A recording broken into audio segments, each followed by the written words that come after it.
ఈ దుంప చూసారు కదండీ! కాకరకాయ మొక్క అంటారు లేదా ముళ్ళ కాకరకాయ అంటారు. ఏదో పిచ్చి దుంప తెచ్చి పిచ్చి కబుర్లు చెప్తున్నారు అనుకుంటారు. రీసెంట్‌గా మా అమ్మమ్మ వాళ్ళ ఊర్లో వెళ్ళినప్పుడు దుంప తెచ్చానండి ఇది. ఇది మేల్, ఫీమేల్ విడివిడిగా ఉంటది.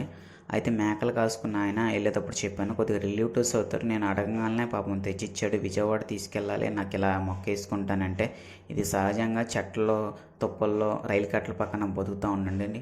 దీన్ని తవ్వాలంటే మామూలు విషయం కాదు. అడుగు లోతు లోపలికుంటది.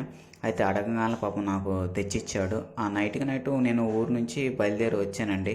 అయితే ఈ చెట్టుని అడుగు లోతు తవ్వేయమన్నారు. ఈ దుంప ఆరిపోవచ్చు, బతకొచ్చు, బతకపోవచ్చు అన్నారు. ఎందుకో రిస్క్ ఎందుకని చెప్పి ఆ నైట్‌కి నైట్ ఊరు నుంచి రాంగాల్నే తవ్వి ఇయ్యాల్సొచ్చిందండి. దుంప ఆరిపోద్దని. అయితే చిన్నప్పుడంటే ఇత్తనాలు తీసుకొచ్చేసానండి. అయితే మాడిపోతున్నాయండి. అంటే గ్రోత్ బాగానే ఉంది. మొక్కలొస్తున్నాయి. కానీ పువ్వులొచ్చి చిన్న చిన్న మొగ్గలొచ్చి రాలిపోతా ఉండేయి. ప్రెజెంట్ అయితే దీనికి రౌండ్ కంచి కట్టి ఏసాను. ఇక్కడ నాకు మేకలతో కూడా కొద్దిగా హెడేక్ అండి.